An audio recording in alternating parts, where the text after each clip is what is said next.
A continuación, Noticiero Telesucesos. Clasificación A. Apto para todo público.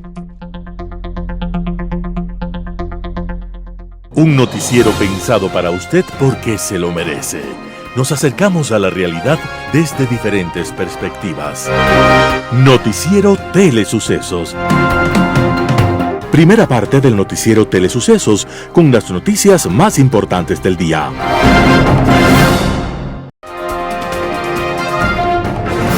Un día como hoy. Una noche, en su laboratorio de la Universidad de Würzburg, el profesor Wilhelm Conrad von Röntgen estaba realizando experimentos. Como casi siempre se encontraba a solas, el profesor Röntgen era un personaje callado al que le gustaba pasar inadvertido.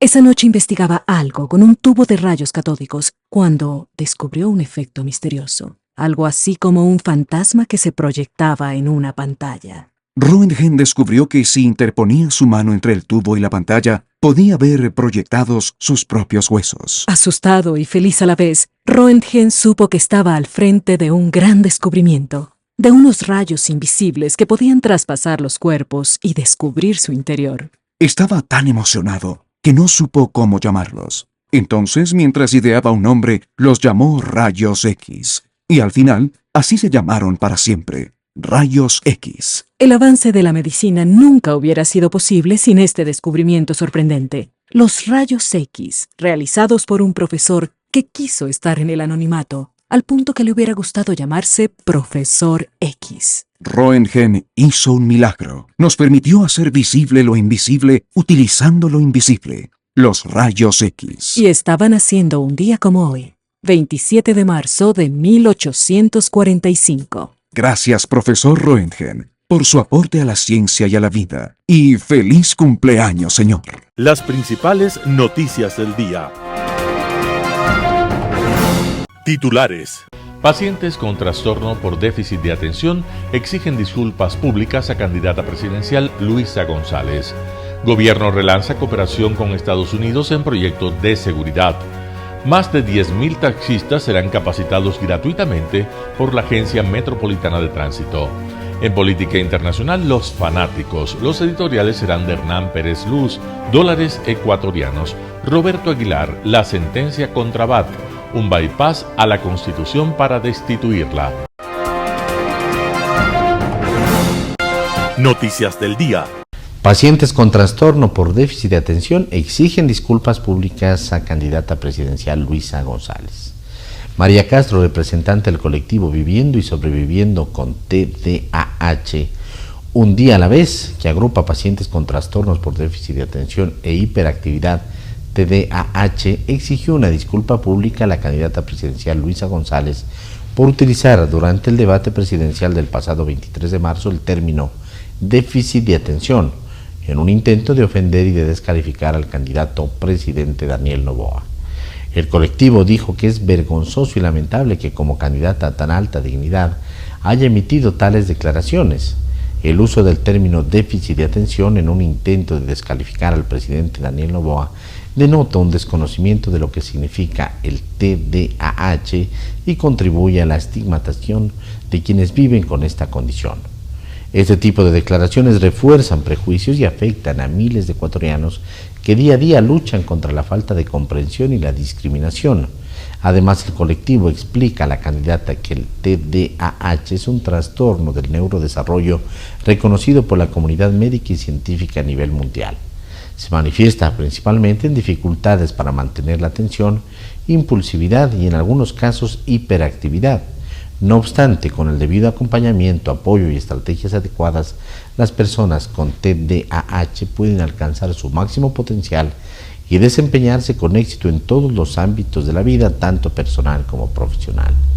No es una enfermedad ni un impedimento para el desarrollo pleno de un individuo. Los miembros de este colectivo señalan que es inaceptable que una figura pública y aún más una candidata a la presidencia utilice una condición médica como un insulto o recurso para deslegitimar a otra persona. El gobierno relanza cooperación con Estados Unidos en proyectos de seguridad. Ecuador seguirá recibiendo apoyo de Estados Unidos en varios proyectos de seguridad luego de que el presidente Donald Trump suspendió la cooperación y financiamiento a nivel mundial, decisión que también ha paralizado cientos de iniciativas en el país.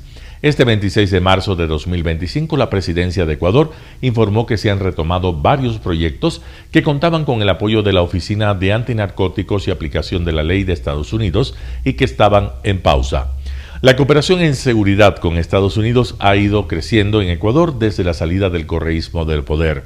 El ex embajador Michael Fitzpatrick dijo en noviembre de 2023 que las diferentes entidades de su gobierno desembolsaban para Ecuador alrededor de $1 millón anuales en la materia. En septiembre de 2024, Ecuador y Estados Unidos habían firmado un convenio de cooperación bilateral en seguridad por unos $25 millones, gestionado por medio de la Oficina de Antinarcóticos y Aplicación de la Ley.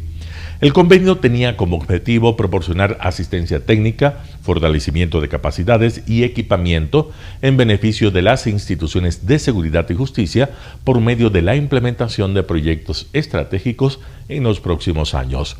Pero el regreso de Donald Trump a la presidencia de Estados Unidos frenó el apoyo de países en todo el mundo, incluyendo a Ecuador. Lo último que se conoce es que el gobierno norteamericano ha eliminado más del 90% de su cooperación internacional. Más de 10.000 taxistas serán capacitados gratuitamente por la Agencia Metropolitana de Tránsito. Más de 10.000 taxistas de Quito comenzaron las capacitaciones gratuitas a cargo de la Agencia Metropolitana de Tránsito AMT y de varias instituciones públicas y privadas. Las jornadas iniciaron el martes 24 de marzo y se extenderán hasta el martes 15 de abril del 2024. La Agencia Metropolitana de Tránsito AMT, en conjunto con varias instituciones públicas y privadas, capacitará de forma gratuita a más de 10.000 conductores de taxis con el objetivo de mejorar las condiciones del servicio de taxis a la ciudadanía. La AMT, con base en su competencia, hará especial énfasis en la socialización y actualización de conocimientos sobre las leyes de tránsitos y el respeto a la normativa legal vigente. Además, impartirá contenidos ligados a la psicología aplicada a la conducción. Las jornadas se realizarán de forma presencial y virtual. En total, serán 450 horas de capacitación, 150 presenciales y 300 virtuales, impartidas por agentes civiles de tránsito ACT. Quienes formen parte de la instrucción deberán obtener una calificación mínima para aprobarla. El objetivo es mejorar las condiciones del servicio de taxis a la ciudadanía. La AMT continúa trabajando por la seguridad vial y la movilidad sostenible en el Distrito Metropolitano de Quito. Entrevista del día. En Radio Sucesos, Julio José Prado, exministro de Producción, habla acerca de la importancia de fortalecer la dolarización. Escuchemos lo que dijo. Sí, a ver, ese es un tema sin duda central de preocupación que renace cada vez que hay la posibilidad, digamos, de que el correísmo regrese. Y ellos lo que dicen del lado, digamos, del correísmo, ¿no es cierto? Y todos los asesores y analistas económicos relacionados al correísmo, es que esta es una narrativa que se crea simplemente para generar, digamos, una narrativa política y tratar de rebajarles a ellos por algún motivo. Pero son ellos mismos, en realidad, durante los últimos, no los últimos años, sino los últimos, en realidad, 5 o 6 años, que con sus propias propuestas, con sus propias declaraciones, han abierto la puerta para que se haga lo que ellos, se vuelva a hacer lo que ellos hicieron mal durante el correísmo, que ya les voy a contar qué es lo que hicieron mal. Y entonces ahí es donde sale el término. El término ecuadolarización fue acuñado y creado por el propio Andrés Arauz, ¿no? Después él habló de una convertibilidad a la ecuatoriana en un medio argentino en el año 2000, si no estoy equivocado, en el año 2023, ¿no? Habló de cómo se daría una especie de convertibilidad, como lo hizo en Argentina en su momento, con una moneda electrónica, y él le mencionó, es una convertibilidad electrónica, mencionó en esa entrevista, que está evidentemente grabada y está en redes sociales, y ahora ha revivido esa entrevista. Y después, en este debate que tuve yo el día lunes, un debate de 1 hora largo, muy técnico también, a veces difícil de comprender estos temas, pero a mí lo que me quedó claro, Verónica, es que el correísmo primero no entiende el riesgo de meterle la mano al Banco Central y no entiende el rol de un banco central en dolarización. Creen que es lo mismo que debe hacer un banco privado y que está bien que el Banco Central le preste plata al gobierno a través de lo que llamamos emisión inorgánica, es decir, de ponerle papelitos al Banco Central que no tienen ningún respaldo y que con ese respaldo, sin ese respaldo, digamos, esos papelitos que no tienen respaldo, el gobierno comience a pagar deudas, salarios y demás. Entonces, ¿cuál fue el problema central? Y ahí, después de esto, hago una pausa para conversar con usted, pero ¿qué es lo que hicieron, Verónica? Esto es lo que le llamo yo y le llamamos varios economistas el virus monetario. En un banco central, en dolarización, donde no se puede emitir, no es que ellos emitieron billetes ecuadólares ni emitieron nuevos dólares, porque eso no se podría. Lo que hicieron es que le pusieron papelitos valorados casi al final del gobierno de Correa en alrededor de 5.500 millones de dólares. Esos 5.500 millones de dólares eran en forma de bonos y papeles que estaban en el activo del Banco Central. Con eso el Banco Central le dijo al Ministerio de Economía y Finanzas, en la cuenta del tesoro que tú tienes en el central, te voy a poner esos 5.000 millones de dólares. El gobierno dijo, no sé de dónde viene esa plata, no me importa tampoco si está respaldado o no, pero entonces yo puedo comenzar a girar ya, digamos, billetes, digamos, comenzar a pagar sueldos, comienzo a pagar sueldos de los burócratas, comienzo a pagar deudas a proveedores y demás, y eso se riega hacia el sistema financiero. Esta es la fase número 1, se expande el balance del Banco Central. Por eso que ellos dicen, nunca hemos emitido un dólar paralelo, nunca ustedes han visto en Ecuador. Sí es cierto, no es que hay monedas emitidas en el Ecuador o billetes emitidos falsamente en el Ecuador, eso no existe.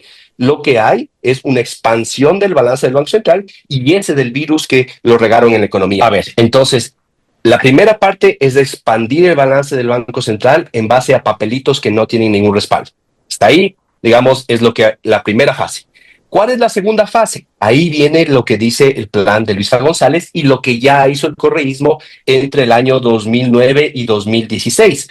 Que es como ese dinero que se ha expandido, digamos, sin respaldo, a través de transferencias electrónicas que habrá hecho el Ministerio de Economía en su momento, y eso generó un depósito en el sistema bancario privado. Una vez que los bancos, ¿no es cierto?, comienzan, y los dueños de ese dinero, las personas a las que se les pagó con esos depósitos que se hicieron en el Banco Central, esa gente dice, yo quiero hacer una importación a nivel internacional, quiero utilizar el dinero que está en el Banco Central. Entonces los bancos van al Banco Central y le dicen, por favor, Banco Central, necesito mi dinero que tú me dijiste que hay aquí para poder hacer importaciones, pagos al exterior, etcétera y demás. Y entonces el Central dice, que efectivamente lo dijo en ese momento, yo no tengo suficiente plata para poder hacer esa importación porque se requieren dólares constantes y sonantes para poder importar, tú hazlo directamente con tu liquidez. Y entonces el correísmo se encargó de comenzar a controlar la liquidez privada bancaria a través de lo que ellos llamaron el coeficiente de liquidez doméstica, los impuestos de los activos en el exterior y otros mecanismos y normativas que hicieron que la plata que tenían los bancos termine siendo prestada obligatoriamente, digamos, al Banco Central y al gobierno de turno. José Chalco, abogado especialista en Derecho Constitucional, estuvo en Radio Sucesos. Habló acerca de la ratificación del Tribunal Contencioso Electoral a la suspensión de los derechos políticos de Verónica Abad. Veamos la nota. Lo primero, este no es un tema que tenga precedentes en el país. Este es un tema que se abre por primera vez una discusión y un debate jurídico al respecto. Y cuando usted revisa lo que ha sucedido en el Tribunal Contencioso Electoral, es que usted el día de hoy tiene una decisión del Pleno del Tribunal Contencioso Electoral que ratifica, es importante, la decisión de primera instancia en donde se dispuso efectivamente la suspensión de los derechos de participación por el plazo de 2 años de la vicepresidente Abad, además de otras medidas de reparación, no es la única, ¿no?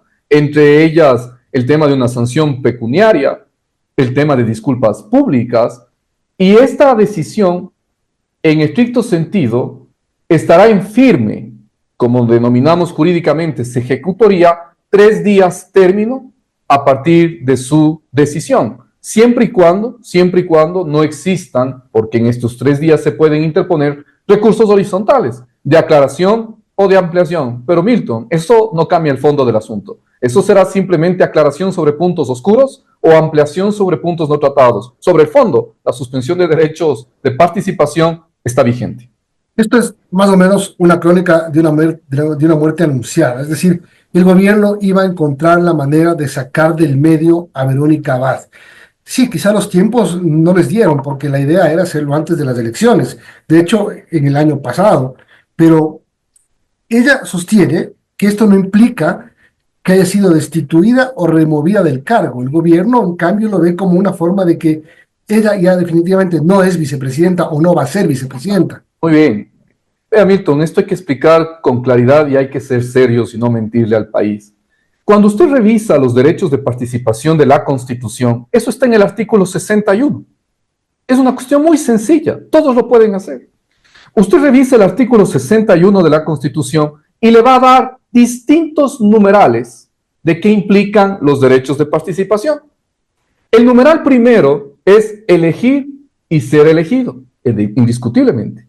El siguiente numeral es el participar en asuntos públicos. Otro es el fiscalizar actos del poder. Otro es el ser consultados. Pero hay uno, que es el ejercer cargos públicos. Es decir, yo quiero que esto quede muy claro. Los derechos de participación no es solamente elegir y ser elegido. Cuidado, porque ahí entonces viene esta discusión de que ya fue electa. No, no, no. Los derechos de participación también son el ejercicio de un cargo público. En consecuencia, al suspenderse todos los derechos de participación, porque eso es lo que dice la sentencia, los derechos de participación, entonces se entendería que está suspendida de todas las atribuciones prerrogativas que le da el artículo 61 de la Constitución, que es una suerte de inhabilitación, si usted quiere también. Pues no puede ser ni siquiera embajadora.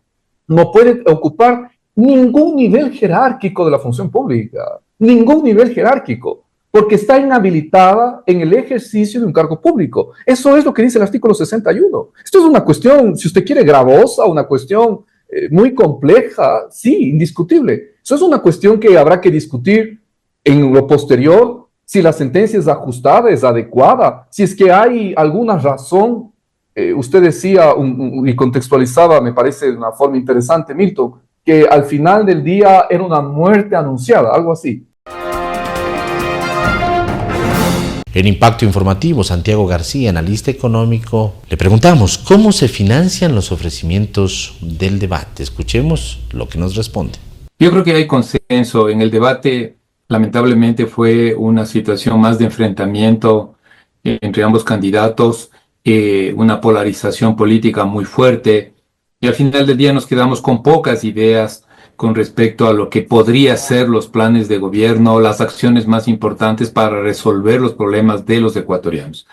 Ahora, entrando en materia que usted me plantea, sí dijo la candidata Luisa González que va a reactivar la inversión pública porque se requiere reactivar la economía, y utilizó un mecanismo, no, obviamente como estaban enfrascados en otras cosas, sí dio un mecanismo que sería la utilización del sistema de alianza público-privada, y habló también de las alianzas estratégicas. Fue así una mención muy rápida, y ahí, Edgar, mi reflexión es que el Ecuador cuenta desde el año 2023, diciembre del 23, salió por iniciativa del actual presidente con el beneplácito de la Asamblea hoy vigente, la Asamblea Nacional, cuando se aprobó la Ley de Eficiencia Económica. Y ahí, Edgar, está el nuevo marco jurídico de lo que son las alianzas público-privada, que incluso veníamos muchas personas reclamando, muchas personas pidiendo que se actualice, que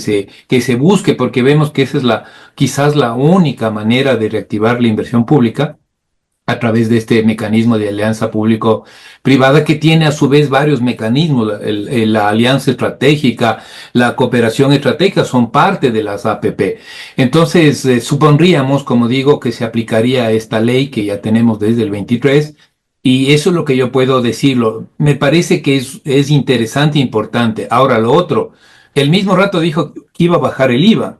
Claro. Pero entonces no entendemos, porque bajar el IVA este momento, yo tengo aquí los datos. Son como 1.500 millones de dólares. ¿De dónde sale eso? ¿De dónde compensa? Exacto. El déficit fiscal que vamos, o que ya se, digamos, está registrado del 2024, el último dato de este año pasado, el déficit fiscal más o menos es 3.600 millones de dólares y atrasos por 4.700. Entonces son 8.000 millones de dólares de hueco. Y no es porque, es que las finanzas públicas del país son complicadas, son difíciles, son duras. Vamos con muchos rezagos, estamos endeudados, hay que servir la deuda. El 30% corresponde, está bien, a sueldos y salarios de profesores, de militares, de médicos, pero se vuelve un tema fiscal muy inflexible, muy complicado de manejar. Esa es la realidad. Y entonces en ese contexto, cuando escucho y dicen, pero a renglón seguido, dice una buena, sí, vamos a trabajar yo. Si es que esa es la idea de la inversión pública a través de alianza público-privada, perfecto, vamos. Pero al renglón seguido terminamos diciendo, y quitaremos el IVA. Me imagino que también, bueno, el correísmo algún momento propuso también el tema del ISD. Pero, o sea, no, este momento el país necesita mostrar mucha certidumbre en el manejo económico de aquí al futuro. Y uno de los temas centrales es el tema fiscal, donde debemos tener ingresos suficientes para resolver todas nuestras acreencias y pagar, obviamente, y financiar los derechos de todos nosotros los ecuatorianos. Ayer Luisa González en una entrevista dice que los 1.500 millones de dólares dice que saldrán de cobrar las deudas en el SRI, que ya ha consolidado pues un margen parecido y que eso servirá para compensar el hueco. Pero usted sabe muy bien que esos procesos toman tiempo, lo que en cambio en este momento usted tiene el recurso a la mano, viene diariamente por los 3 puntos del IVA que se subió hasta el 15%. Y Edgar, ahí antes de responderle una reflexión como académico, como economista, el Ecuador necesita dentro de sus finanzas públicas ingresos permanentes. Y el ingreso permanente, que es fundamental para poder tener certidumbre en ingresos, son los impuestos, no hay vuelta. Ingreso no permanente es el endeudamiento. Ingreso no permanente es una, ¿no es cierto?, una donación. Eso es ingreso no, pero el país no puede vivir así.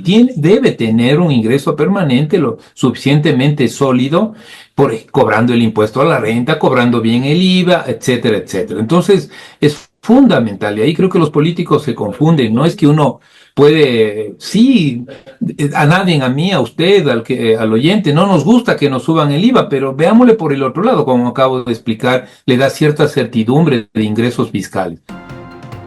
Un panorama de noticias para su estatura intelectual.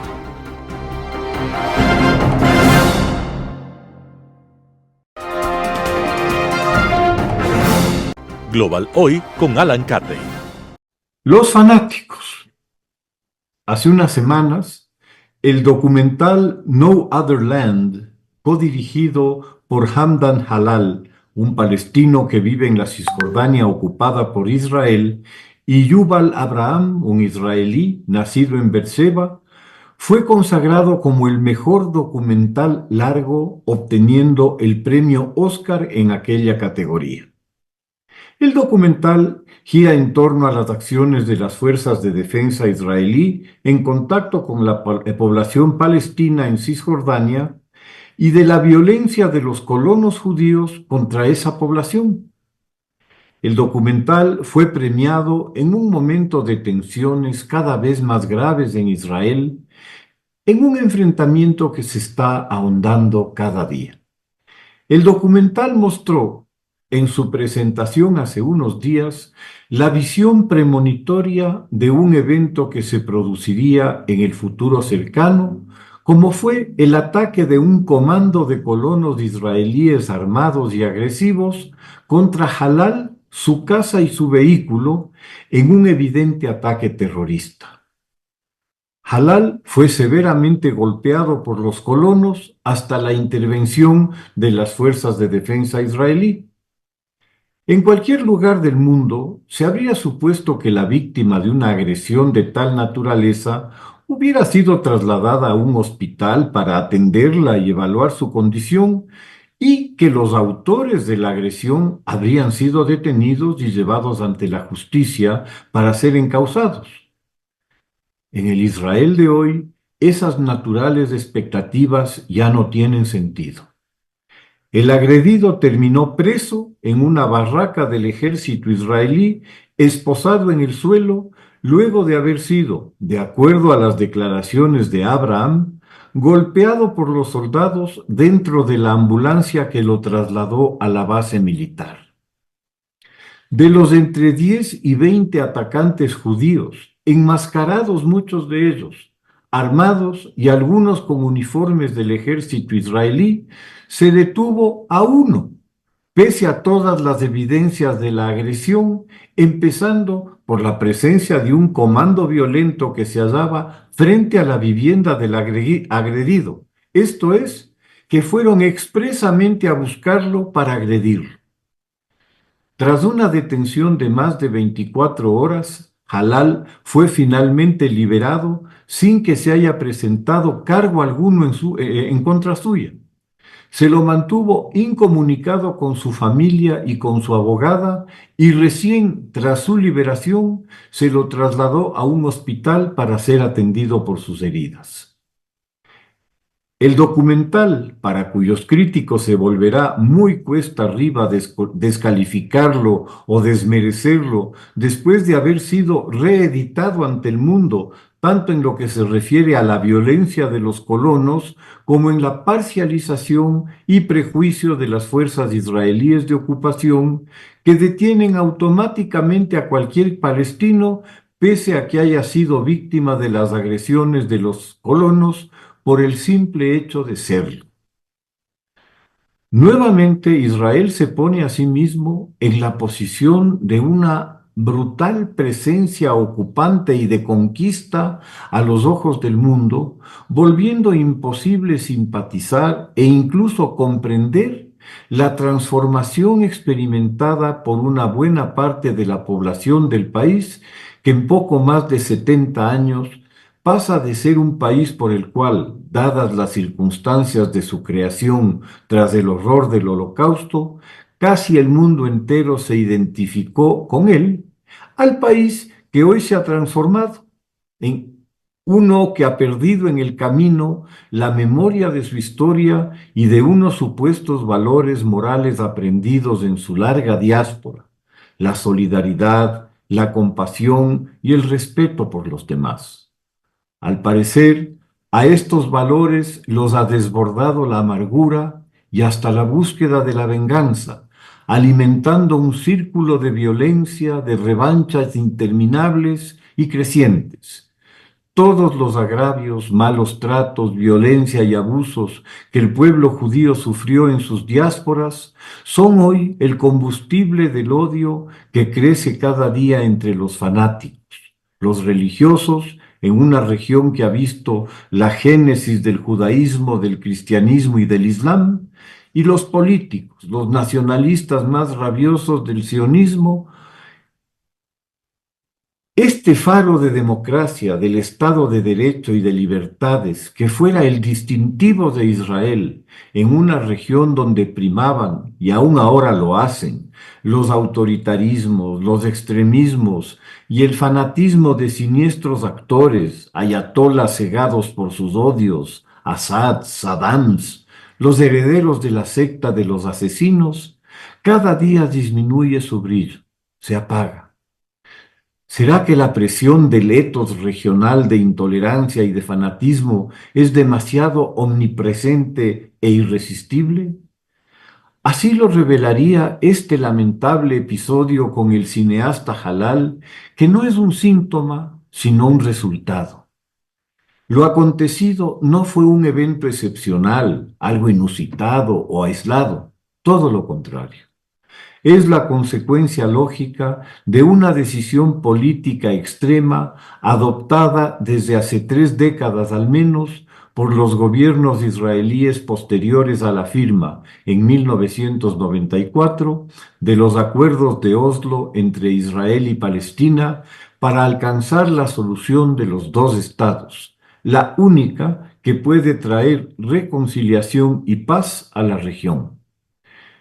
el asesinato de Yitzhak Rabin, el primer ministro israelí que los firmó, por un terrorista y fanático religioso israelí, no por un palestino o un árabe, marcó un cambio de curso y de ánimo en Israel que se acentuó en el cuarto de siglo transcurrido con la figura de Netanyahu dominando la escena política abrumadoramente.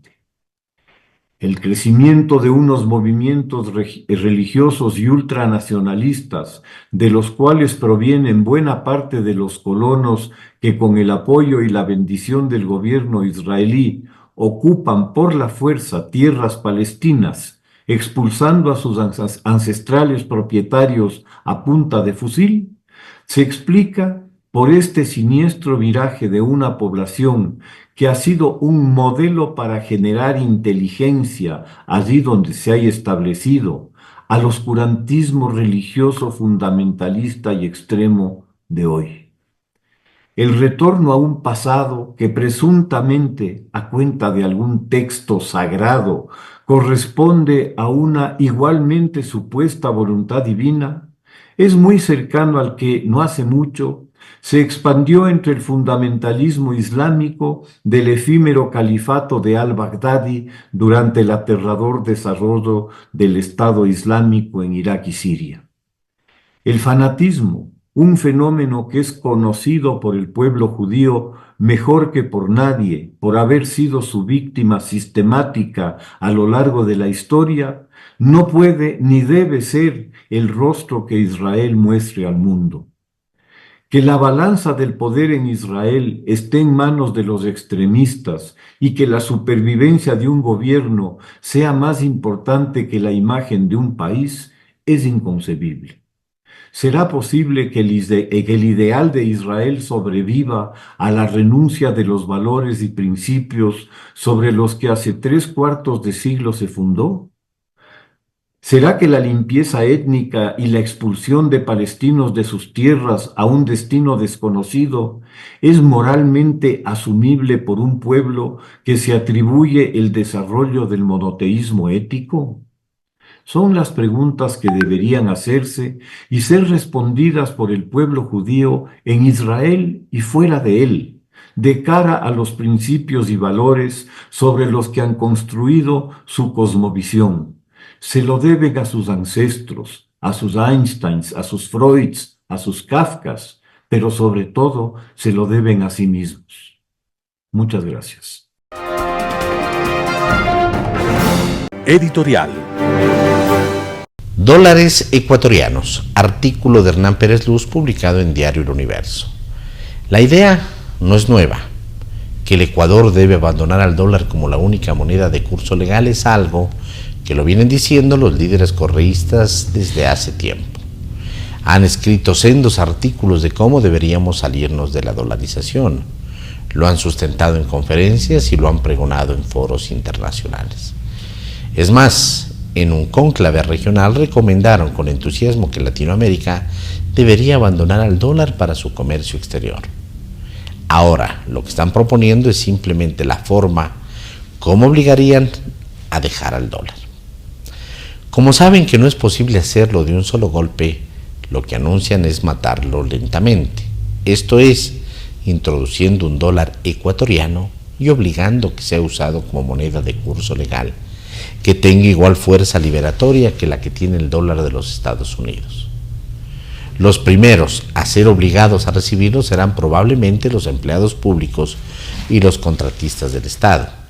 Y como es más fácil crear el dólar ecuatoriano, el otro solo lo imprime la Reserva Federal de los Estados Unidos, pronto aquella moneda terminará desplazando al dólar.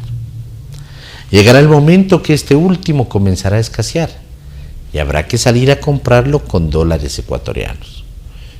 ¿A cuánto está el dólar hoy? ¿A cuánto estará mañana? Y comenzará la inflación. Como en el pasado, una élite tendrá ingresos en dólares de verdad, mientras la gran masa se quedará con los dólares criollos. En economía, los procesos de cómo monedas de menor valor terminan sustituyendo las de mayor valor cuando las primeras gozan del mismo rango legal, legal tender, que las segundas son procesos conocidos. Claro que países que lo han intentado han sufrido graves catástrofes sociales. Zimbabue, por ejemplo. La cuestión, sin embargo, es si la señora González, en caso de ganar las elecciones, va a cometer semejante torpeza, solo para satisfacer el capricho de unos cuantos ideólogos retrasados. El mero anuncio de dólares ecuatorianos ya afectó su campaña. Pero otra cosa es gobernar y poner en riesgo la estabilidad de su mandato y con ello el caos. Y es que la emisión de dólares ecuatorianos y la obligación a aceptarlos con iguales efectos que el dólar de los Estados Unidos no solo que sería una burda violación del derecho de propiedad, sino que sería un suicidio político. Se engañan los ideólogos correístas y creen que la ciudadanía va a permitirles dócilmente su necedad.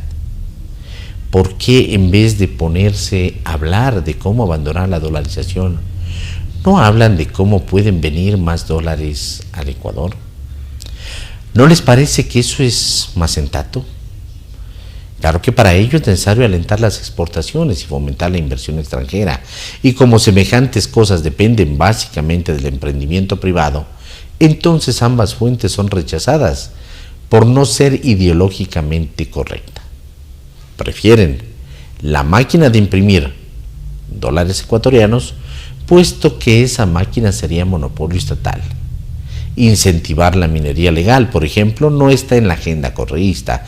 Es más, uno de sus principales aliados, el que admitió como si nada haber gastado 200 millones de dólares para incendiar el país, plantea más bien bloquear el desarrollo de la minería formal para dar paso a la minería ilegal, esa que devasta el medio ambiente, no paga impuestos y gusta tanto al narcotráfico.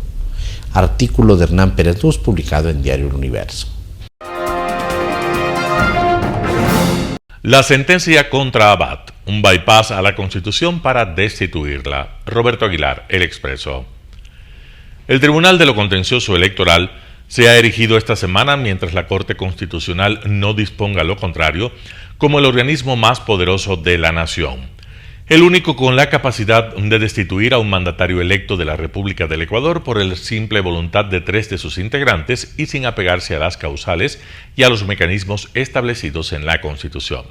Lo acaban de hacer, de hecho, con la vicepresidenta Verónica Abad para satisfacción del presidente Daniel Noboa, que siempre la quiso fuera, y con la complicidad de sus constitucionalistas de bolsillo que justifican el procedimiento. Acusada por la canciller Gabriela Sommerfeld de violencia política de género, una infracción electoral que ni siquiera debería figurar como tal, Abad ha sido privada de sus derechos políticos por un lapso de 2 años, y como entre estos derechos, que en la Constitución reciben el nombre de derechos de participación, en el artículo 61, figura el de desempeñar empleos y funciones públicas, la vicepresidenta ha quedado en los hechos cesada en sus funciones. Se trata, por supuesto, de una burla al orden institucional de la República. Solo la Asamblea Nacional tiene la facultad de destituir a un mandatario electo y para ello ha de sujetarse al estricto procedimiento y a las causales establecidas en la Constitución, que otorga exactamente el mismo trato al presidente y al vicepresidente. Hace apenas 2 meses, y a propósito del disparatado desafuero de la ministra del Trabajo, Ivonne Núñez, que pretendió alejar a Verónica Abad de sus funciones mediante sumario administrativo, la Corte Constitucional recordó que los procedimientos y las causales para sancionar a un mandatario establecidos en la Constitución son taxativos, es decir, son esos y no otros. Que el Tribunal de lo Contencioso Electoral no está destituyendo a la vicepresidenta, dicen los constitucionalistas de bolsillo del gobierno y los altos funcionarios de Carondelet, que no más la está privando de sus derechos políticos. Es decir, que Verónica Abad no ha perdido la vicepresidencia, simplemente no la puede ejercer. Parece un chiste. Es como argumentar que fulano no asesinó a Mengano, no más lo privó de la vida. Por tanto, no incurrió en delito penal alguno, una leguleyada construida sobre matices semánticos. El derecho, entendido como la ciencia de encontrar figuras jurídicas para burlar la ley, alcanza niveles cada vez más sofisticados en la política nacional y es uno de los síntomas más nocivos de nuestra decadencia. En este caso, el hallazgo consiste en no violar la Constitución, sino rodearla. La sentencia del Tribunal Contencioso Electoral hace exactamente eso, tiende un bypass. En la práctica, un mandatario privado de sus derechos de participación tiene que ser sustituido, temporalmente, hasta que lo recupere, pero a 90 días su ausencia se vuelve definitiva y pierde el cargo. En resumen, una vicepresidenta privada de derechos de participación por 2 años es una vicepresidenta destituida. Pueden llamarlo como quieran. Considérese ahora la gravedad del precedente que se está sentando en este caso. El país acaba de presenciar en los chats de un consejero de participación ciudadana el tipo de maniobras y conspiraciones políticas que partidos como el correísta tejen con el fin de alzarse con los organismos de control y de justicia. Mañana el correísmo en la oposición o cualquier otro partido se alza con el control del Tribunal de lo Contencioso Electoral y termina destituyendo al presidente de la República mediante denuncia por violencia política de género. El presidente me dijo sorda, podrá decir un asambleísta cualquiera, y con eso bastará. Al menos con eso bastó en el caso de Verónica Abad. El mecanismo del bypass es un expediente de desestabilización e ingobernabilidad para uso de conspiradores. Y lo otro, el alegre desparpajo con que el juez electoral Guillermo Ortega primero y luego el Pleno del Tribunal de lo Contencioso Electoral, que ratificó en todos sus puntos la sentencia de primera instancia, establecen los criterios para juzgar la violencia política de género. Según ellos, basta que un agravio, aunque no contenga estereotipos de género, sea lanzado contra una mujer para que la jurisprudencia que deja sentada esta sentencia lo encuentre incurso en esa infracción. Si Verónica Abad dice que Gabriela Sommerfeld abusa de su poder, que tiene intereses oscuros, que la silencia y la censura, que la tiene secuestrada sin poder moverse, el tribunal ve en ello una agresión sexista, agravada incluso por el hecho de que la victimaria también es una mujer. La canciller, sostienen los jueces, necesita ostentar cierta autoridad moral, buena reputación y reconocimiento público para ejercer sus funciones. Y las críticas lanzadas en su contra atentan contra esos dones y, por tanto, le impiden ejercer su función con eficiencia. Ahora resulta que Gabriela Sommerfeld es una mala canciller por culpa de Verónica Abad, y que cualquier ministra, cualquier asambleísta, cualquier funcionario de sexo femenino puede invocar esta jurisprudencia para llevar a sus críticos ante los tribunales, incluso al presidente de la República. Roberto Aguilar, El Expreso. Noticias internacionales. El Parlamento israelí aprueba los presupuestos del Estado entre críticas de la oposición y protestas. El Parlamento israelí ha aprobado los presupuestos del Estado que prevén un gasto récord en defensa con un aumento superior al 40% respecto a 2024. La aprobación de los presupuestos evita pasar por elecciones anticipadas a la coalición de gobierno del primer ministro Benjamín Netanyahu y le concede meses de estabilidad política en medio de la creciente presión pública por la guerra en Gaza. Los alrededores de la oficina del primer ministro y el Parlamento en Jerusalén fueron escenario de protestas, con grupos de manifestantes que bloquearon carreteras y obligaron a ministros y legisladores a caminar hasta la sede parlamentaria. El líder de la oposición, Yair Lapid, condenó el presupuesto calificándolo de robo y acusando al gobierno de recortar los ingresos y el futuro de la clase media israelí, mientras explota descaradamente, dijo, a quienes trabajan, pagan impuestos y sirven en el ejército. El ministro de Finanzas criticó por su parte las protestas e instó a la policía a actuar contra los manifestantes que bloqueaban el acceso a la Cámara Parlamentaria.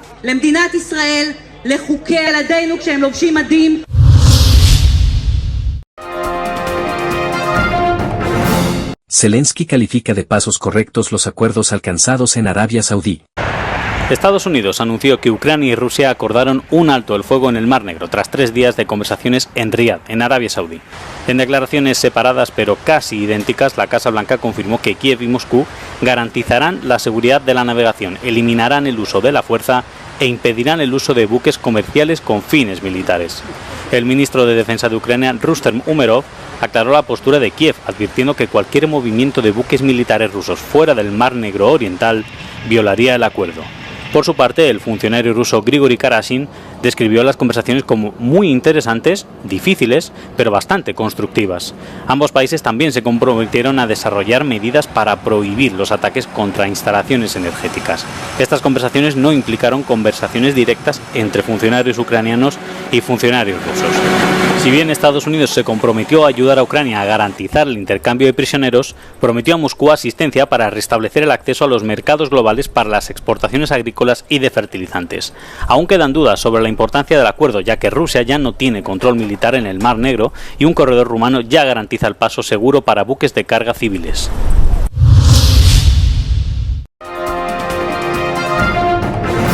Países Bajos confirma que quiere más que duplicar su personal militar para 2030.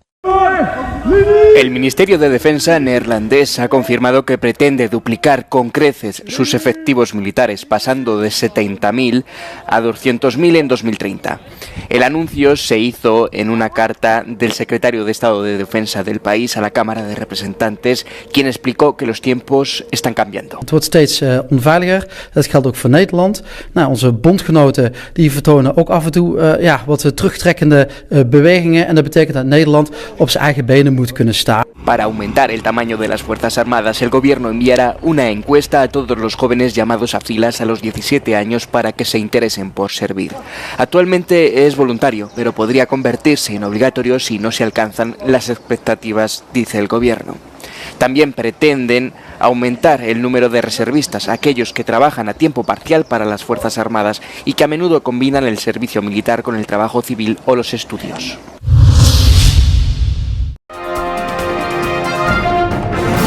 La Unión Europea busca soluciones para la crisis de la vivienda y el aumento de los precios. La Comisión Europea y la Eurocámara están abordando la crisis de la vivienda en la UE. La situación es crítica. El aumento de los precios, unido a la escasez de oferta, ha dificultado cada vez más el acceso a la vivienda.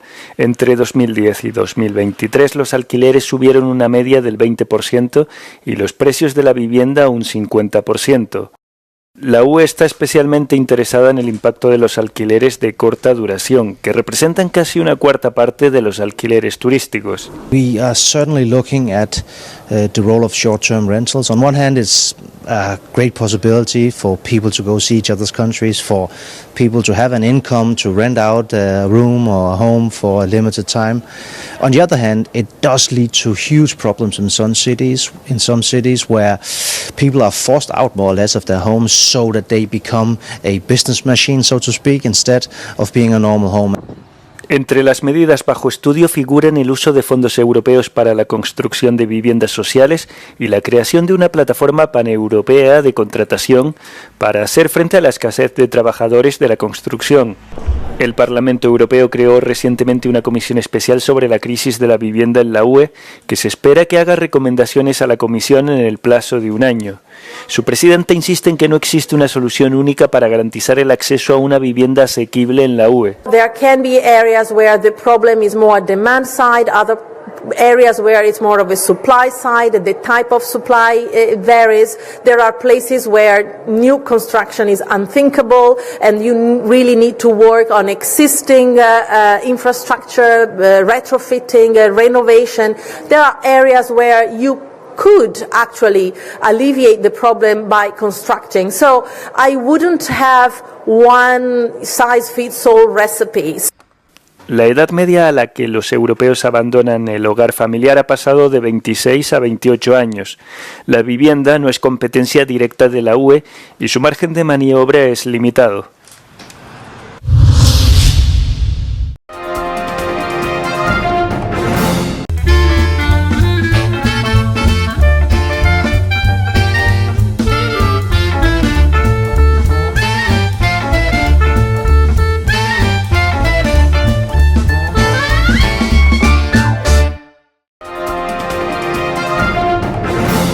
Telesucesos Sports. Deportes, deportes, deportes. Todas las tardes, 4 horas de lunes a miércoles, de 14 a 17 horas. Los jueves y viernes, 6 horas, de 12 a 20 horas. Desde Arena Telesucesos. Transmisiones en vivo, siempre Ecuavolley. Y luego, deportes para recordar. Todas las tardes, deportes en Telesucesos Sports. bajo la dirección del arquitecto David López. La visión objetiva de quien vive el deporte. Sucesos deportivos, visión de un equipo de opinión joven de comunicadores. Telesucesos, llegamos con nuestra señal a los sectores populares de nuestra ciudad. Quienes no tienen televisión por suscripción atenderán nuestra señal sin costo en Canal 29 UHF Telesucesos. Siempre ecuatorianos, resaltamos nuestra identidad.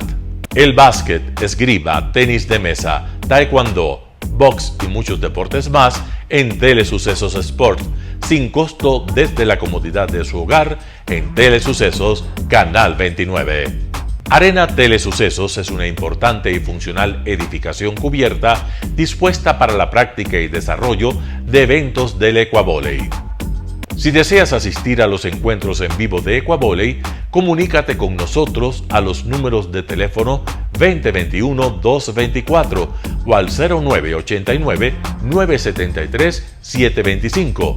Ven con tu familia y amigos a vivir la emoción del Ecuavolley. Emoción sin límites los días jueves y viernes desde la comodidad de su hogar. Resaltamos nuestra identidad como ecuatorianos iniciando transmisiones en Telesucesos del Ecuavolley, que representa, luego del fútbol, el deporte más popular de nuestro país y el que practican los ecuatorianos residentes en muchos países del mundo. Nuestra señal será transmitida en directo por televisión abierta en la ciudad de Quito y a través de las redes sociales a todo el país, así que llegará a Estados Unidos, España e Italia, creando a través del Ecuavolley un nexo fraterno entre ecuatorianos y entre los inmigrantes de nuestro país. Anuncie en Telesucesos Sport y llegue con nosotros a lo más importante del deporte popular. Telesucesos, con sus transmisiones, jerarquizará esta práctica deportiva, convocando importantes competencias de Ecuavolley dentro y fuera del Ecuador. Llegando con deportes no atendidos por los medios de comunicación que han concentrado su acción en el fútbol. El tenis, box, golf, racquetball llegarán a su pantalla de televisión en tiempo real a través de Canal 29 UHF, competencias que podrán ser atendidas a través de Facebook, YouTube y vivir los encuentros deportivos en directo y en tiempo real. Esté atento a nuestros horarios especiales de transmisión los fines de semana y feriados. Usted y su familia disfrutarán desde la comodidad de su hogar de las emociones del Ecuavolley, deporte tan nuestro. Somos inéditos y para ello disponemos de un escenario cubierto propio, Arena Telesucesos, desde donde transmitimos nuestros encuentros masculinos y femeninos de este deporte. Simple y gratuito. Llama a nuestros números de contacto 2021-224 o al 0989-973-725 y regístrate como invitado especial para nuestros eventos en vivo. Arena Telesucesos, el escenario cubierto para la práctica del deporte 100% ecuatoriano, el Ecuavolley. Telesucesos es un canal de televisión que incorpora a su programación manifestaciones culturales y deportivas que marcan la identidad de nuestro país. Consideramos que el Ecuavolley es una manifestación deportiva con partida de nacimiento popular y nombre propio ecuatoriano. Arena Telesucesos, funcional espacio cubierto para la práctica y desarrollo del deporte. Arena Telesucesos, el escenario para campeones.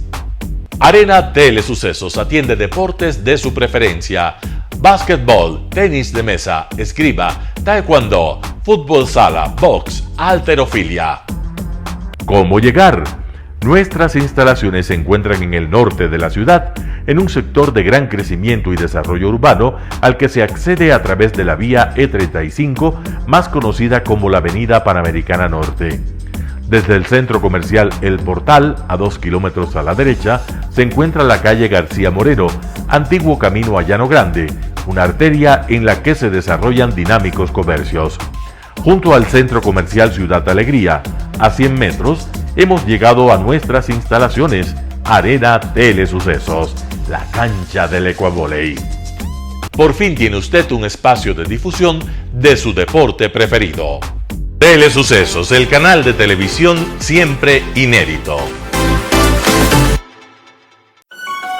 El noticiero Telesucesos es retransmitido de lunes a viernes a las 7 horas por Radio Planeta Sur 106.1 FM de la ciudad de Loja.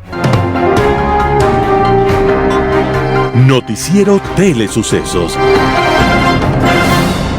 Las opiniones vertidas en este espacio por la producción y dirección del programa son de exclusiva responsabilidad de sus autores y de quienes intervienen en ellos.